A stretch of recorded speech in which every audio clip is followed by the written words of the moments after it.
Bismillahirrahmanirrahim. Assalamualaikum warahmatullahi wabarakatuh. Anak-anak ustadzah yang soleh dan solehah, gimana kabarnya hari ini? Semoga dalam keadaan sehat walafiat ya, dan masih semangat dalam melakukan pembelajaran daring. Walaupun kita tidak bisa bertatap muka, tapi ustadzah yakin kalian masih tetap semangat untuk belajar ya. Kita masih belajar di tema 1, subtema 1, yaitu organ gerak hewan. Hari ini kita akan belajar di pembelajaran 4. Di pembelajaran 4 itu ada muatan IPS, PPKN, dan bahasa Indonesia.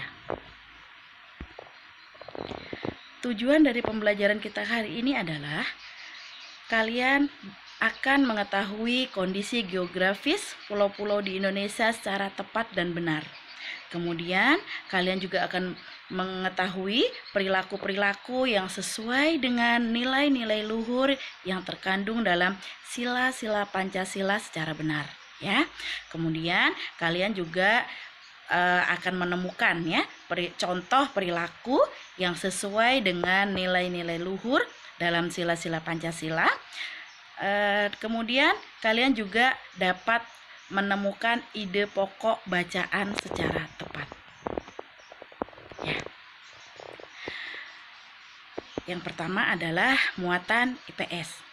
Setelah kamu mengetahui tentang keadaan geografis di Indonesia secara keseluruhan, mari kita pelajari keadaan geografis di setiap pulau di Indonesia. Ya.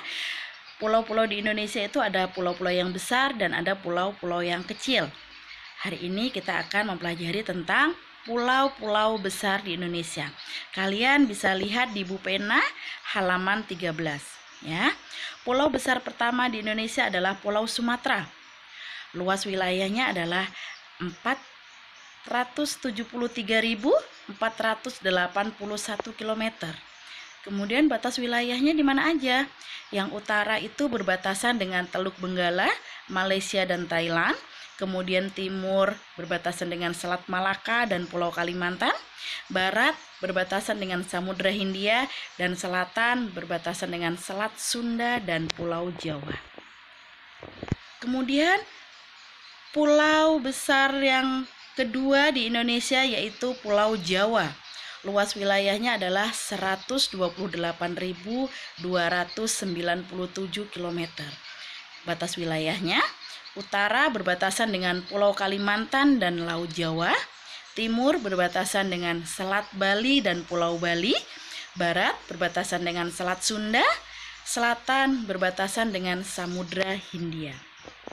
Pulau besar yang ketiga yaitu Pulau Kalimantan, pulau yang kita tinggali saat ini ya. Luas wilayahnya adalah 743.330 km, luas sekali ya.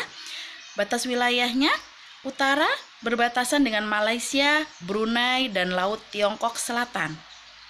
Kemudian timur berbatasan dengan Selat Makassar dan Pulau Sulawesi.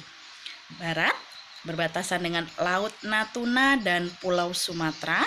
Kemudian selatan berbatasan dengan Laut Jawa dan Pulau Jawa. Pulau besar di Indonesia yang keempat yaitu Pulau Sulawesi ya.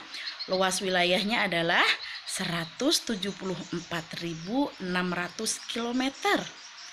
Batas wilayahnya utara berbatasan dengan Laut Sulawesi dan Filipina, timur berbatasan dengan Laut Maluku dan Kepulauan Maluku, barat berbatasan dengan Selat Makassar dan Pulau Kalimantan, selatan berbatasan dengan Laut Flores dan Nusa Tenggara Timur. Yang selanjutnya adalah Pulau Bali dan Nusa Tenggara. Nah, luas wilayahnya 72.876 km.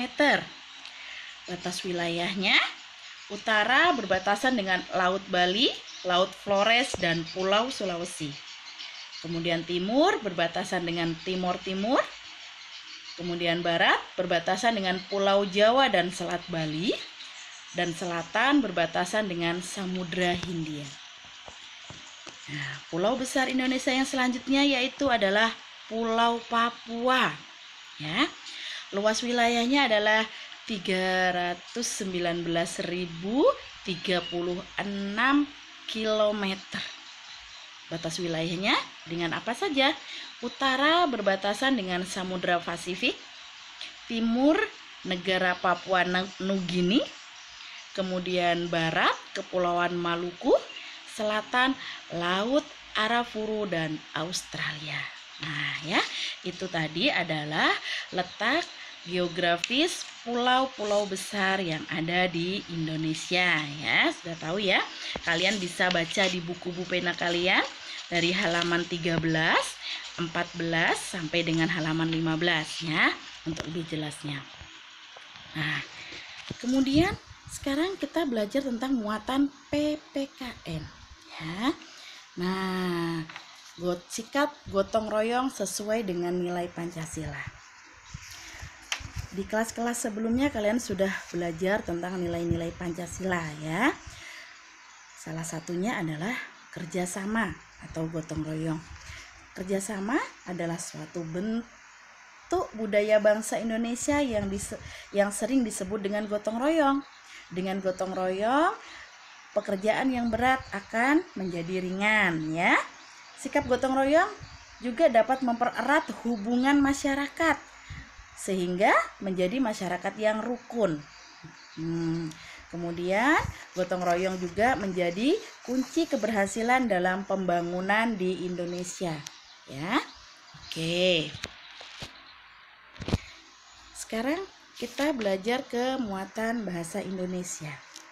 Di situ ada bacaan atau teks tentang kehidupan ikan di dalam air.